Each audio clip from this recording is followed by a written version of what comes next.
So yeah, it's a great article. It's from Unlimited Hangout.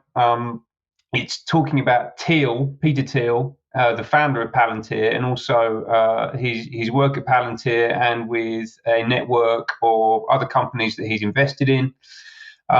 You'll remember that Palantir, the CIA-backed artificial intelligence specialist, is the front runner to pick up the UK NHS Federated Data Platform contract. This is the nearly £500 million contract to build a single integrated patient data platform for the NHS, for our health system. And the business, Palantir, and the person who founded it and backed it, Peter Thiel, also sits at the nexus of this network of advanced weapons manufacturers. And it's absolutely remarkable to dig into some of the stuff that he's involved in, including an $800 million contract with the US Army to create a battlefield intelligence system, a $91 million contract to develop the US Army Research Labs AI and ML, machine learning capabilities, an involvement with Project Maven, which is a US Department of Defense powered project for improving drone footage and striking capabilities, which was originally won by Google, but then Google had to resign due to internal pressure from its own staff, actually, were basically complaining about the type of work that they were being put onto. And then Palantir picked it up. They've also created a facial recognition system being used by the Ukraine military, who are actually sending images of dead Russian soldiers back to their families. Now, it's really one of the most ghoulish things that I've heard of, right? Like, it's incredibly vindictive, like identifying soldiers and then sending images proactively to their families to tell them that their sons have died. It's just quite remarkable. Thiel has also, again, revealed in the article, provided significant funds to a business called Carbine 911, which is heavily linked to Israeli intelligence and was also backed by Jeffrey Epstein. This is incredibly mucky stuff.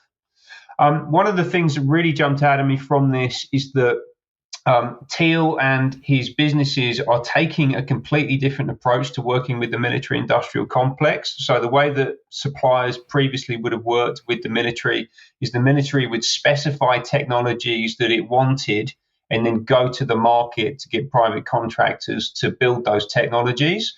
What Thiel and his organizations are doing is actually proactively creating more deadly weapons and thinking of ways that they can use their technologies in a more deadly fashion, and then going to the military to sell it to them.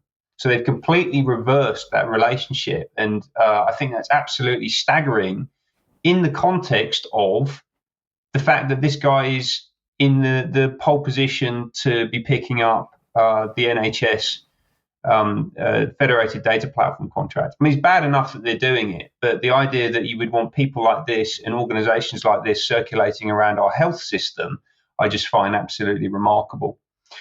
There's another great quote in there from Whitney Webb, which basically says that Palantir was created to be the privatized panopticon of the national security state, the newest rebrand of intelligence agencies to quash dissent and instill obedience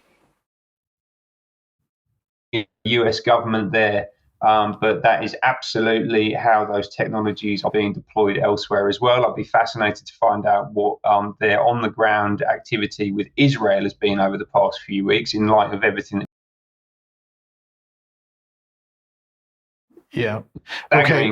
Development that we've just seen, which builds on what Whitney Webb's quote has highlighted, but that Peter Thiel is actually an FBI informant.